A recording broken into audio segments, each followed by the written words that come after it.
Siapa yang punya teknologi menyuling air laut? Orang Yahudi kok. Semua teknologi sampai tentang nuklir segala macam itu semuanya orang Yahudi. Aneh gitu. Sementara orang Islam itu membenci orang Yahudi, mencurigai, mau mengotak-atik Al-Quran, mau ngapain? Orang Yahudi itu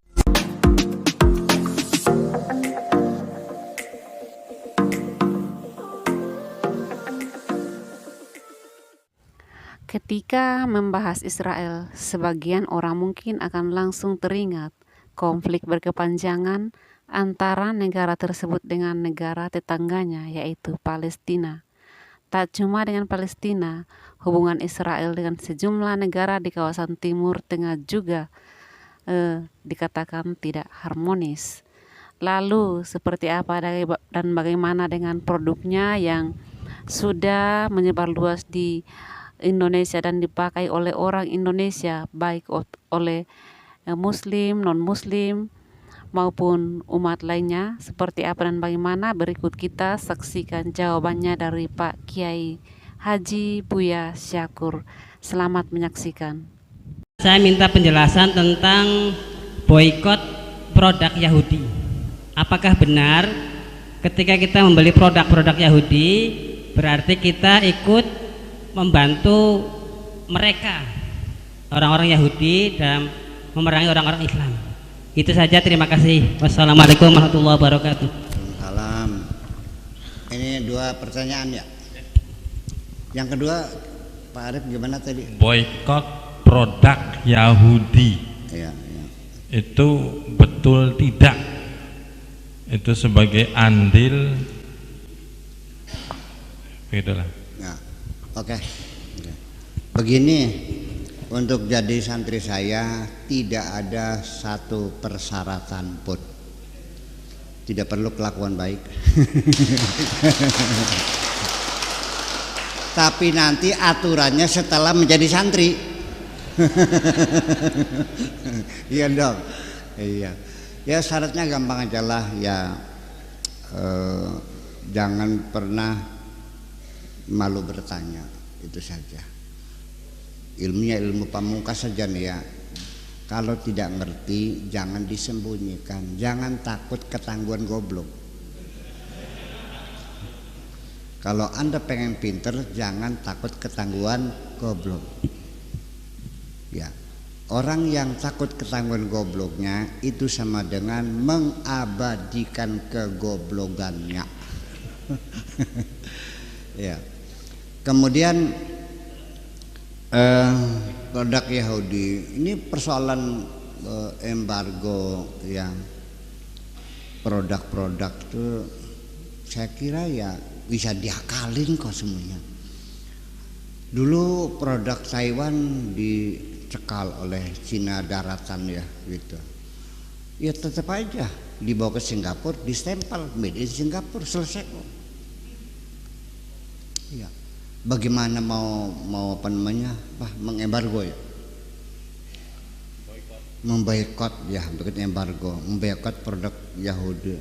Yang Saudi Arabia saja bisanya kecukupan air berlimpah ruah, itu kan teknologi penyulingan air laut.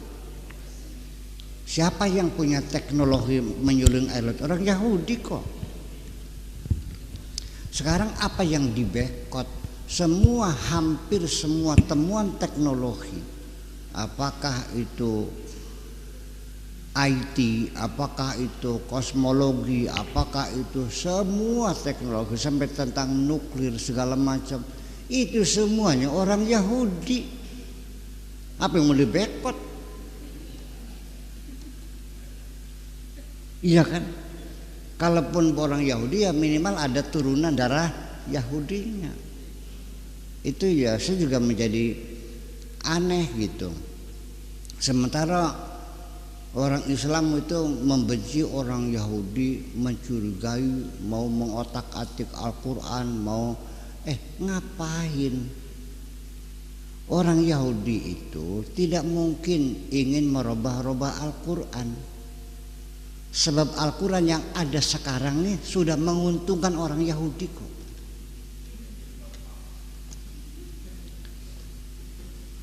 Al-Quran yang menjelaskan bahwa Palestina itu tanah airnya orang Yahudi. Nabi Musa berapa tahun di situ tuh? 40 tahun. Itu sudah sah menjadi tanah air.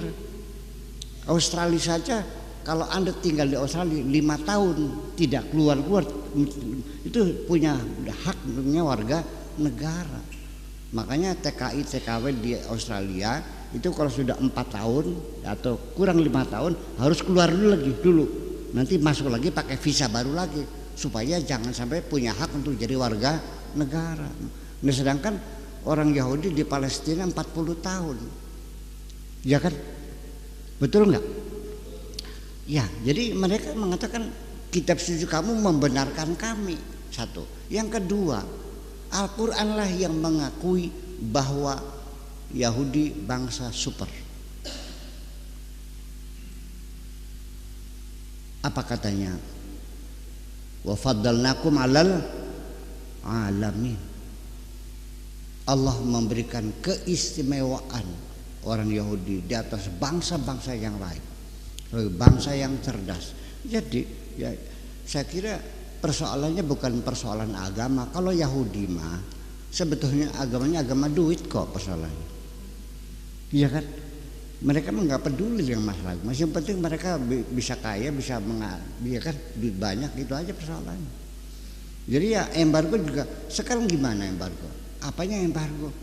Yang semua badan intelijen dunia yang melatih Mossad sih,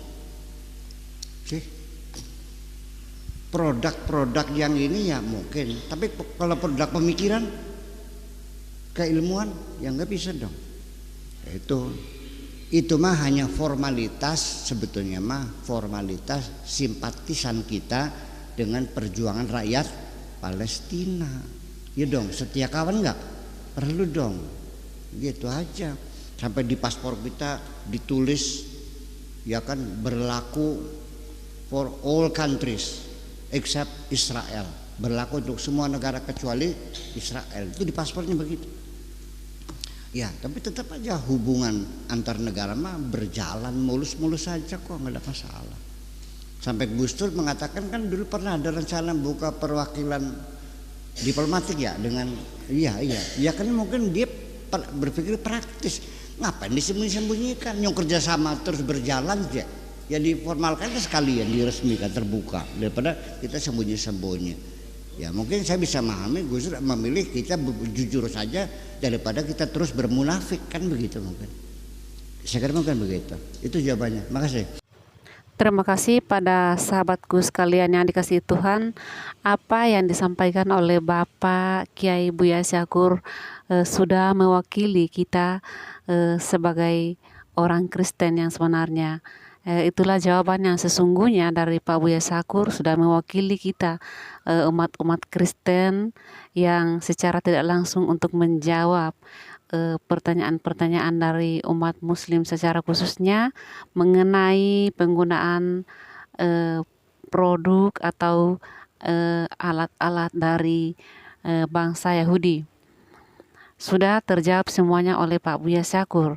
Tetapi sangat disayangkan kalau setiap kali ada produk dari Yahudi kita harus menimbang-nimbang untuk mau memakai atau tidak. Saya rasa itu terlalu jauh penafsirannya, terlalu fanatik rasanya. Karena setiap hari ini kita tidak terlepas dari alat-alat canggih. Nah, itu semua dari mana? Siapa yang membuatnya? Nah, itu semua berasal dari umat Yahudi, dari bangsa Yahudi. Nah, seperti juga yang disampaikan Pak Buya Syakur bahwa Mesir atau Arab itu berkelimpangan air karena menggunakan alat produksi dari bangsa Yahudi. Jadi janganlah terlalu fanatik soal penggunaan produk-produk Yahudi. Kecuali makanan itu ya mungkin bisa saja seperti itu, halal atau non halal. Tetapi tergantung pribadi masing-masing. Tuhan Yesus memberkati kita semua dan shalom.